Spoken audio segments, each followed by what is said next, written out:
In any Cup cycle there are lots of deadlines, but few quite so important as the announcement of the next protocol. It's due in a few weeks, November the 17th. The document will set out the nature of the next event, from the class and type of boat to the format of the racing. But it's more than just revealing how the next Cup will shape up. Slip up and miss the deadline, and as a defender you risk losing control of the next event by opening the door to a deed of gift challenge. But how? November the 17th is the date by which the Brits and the Kiwis agreed that the protocol would be announced, and it would be pretty unusual not to have the venues stated within that.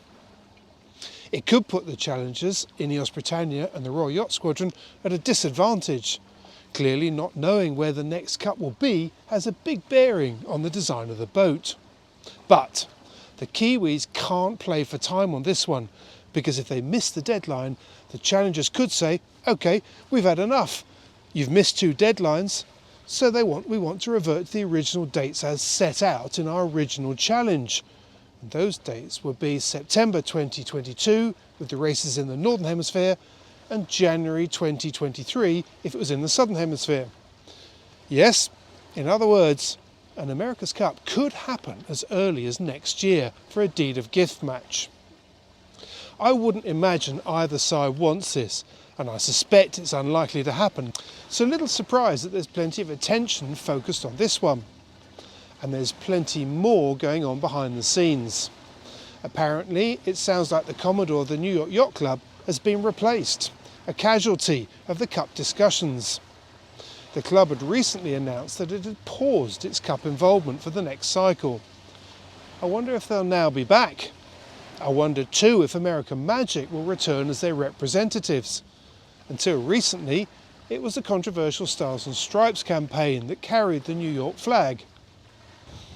Back in New Zealand, a former board member of Team New Zealand and a Royal New Zealand Yacht Squadron member, Jim Farmer QC, has said that he'll sue the Royal New Zealand Yacht Squadron if the Saudi Arabian venue is selected.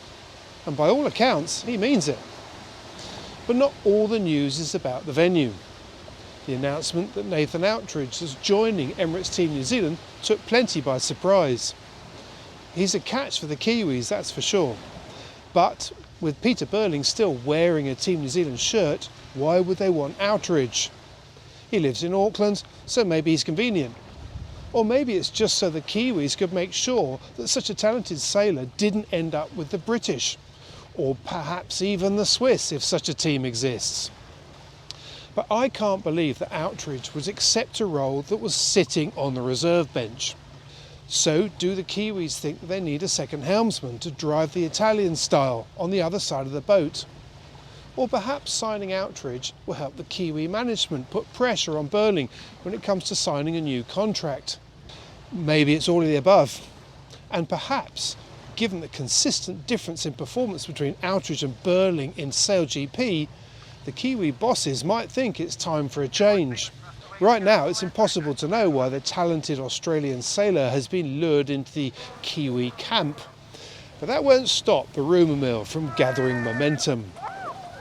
And in the meantime, the real focus is that deadline, November the 17th.